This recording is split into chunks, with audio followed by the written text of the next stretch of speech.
Assalamualaikum warahmatullahi wabarakatuh. Perkenalkan saya Andi Mutiara Nawita dan rekan saya Muhammad Fadli Deandri Putra. Kami dari kelas SI 4703. Di sini kami akan menjelaskan sedikit tentang tugas 2 DWBI yang telah kami kerjakan.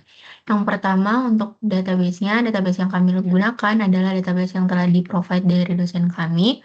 Lalu kami koneksikan ke iVent agar database tersebut dapat diakses secara online dan dapat kami tautkan ke Looker Studio. Setelah berhasil di iVent, kami tautkan di Looker Studio dan kami memasukkan query custom yang mana kami menselect semua tabel yang ada di Excel, lalu kami join dengan dim date, join juga dengan dim location, dan juga join dengan dim product. Lalu setelah koneksinya berhasil, selanjutnya kami memulai untuk melakukan visualisasi di dashboard ini sesuai dengan KPI-KPI yang telah kami tentukan. Mungkin selanjutnya dapat dijelaskan oleh rekan saya. Di sini saya akan menjelaskan terkait visualisasi yang telah kami lakukan pada Looker Studio beserta KPI-nya. Yang pertama, kita akan masuk ke grafik pendapatan per tahun menurut region. Grafik pertama menampilkan pendapatan per tahun berdasarkan region pada tahun 2022 dan juga 2023. KPI yang kami tetapkan pada grafik ini yaitu pendapatan tiap region meningkat lebih dari sama dengan 15%, lebih dari sama dengan 5% dibanding tahun sebelumnya. Namun melihat hasil visualisasi yang telah ada, kita bisa melihat bahwa pendapatan di tahun selanjutnya malah menurun di hampir keseluruhan region, sehingga KPI yang telah kami tetapkan tidak tercapai. Masuk ke grafik 2, yaitu kategori terhadap total pendapatan. Grafik kedua merupakan grafik pie yang menunjukkan kontribusi masing-masing kategori terhadap total pendapatan perusahaan. Kami menetapkan bahwa setiap kategori tidak boleh memiliki kontribusi pendapatan kurang dari 20%, dan melihat keseluruhan kategori memiliki sales di atas 20% menunjukkan bahwa KPI tercapai untuk visualisasi ini.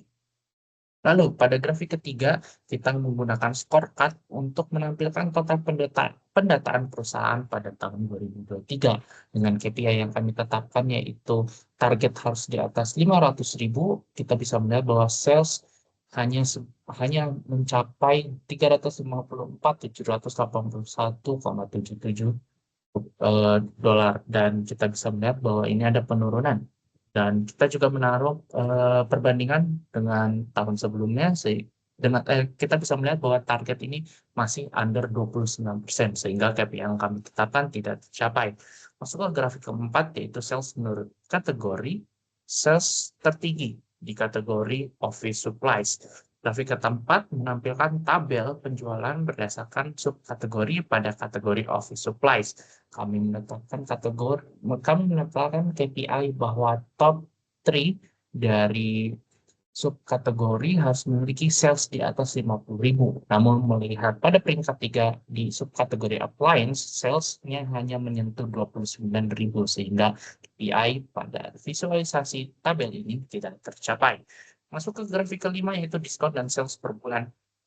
Grafik kelima merupakan grafik kombinasi yang menunjukkan hubungan antara diskon dan penjualan bulanan.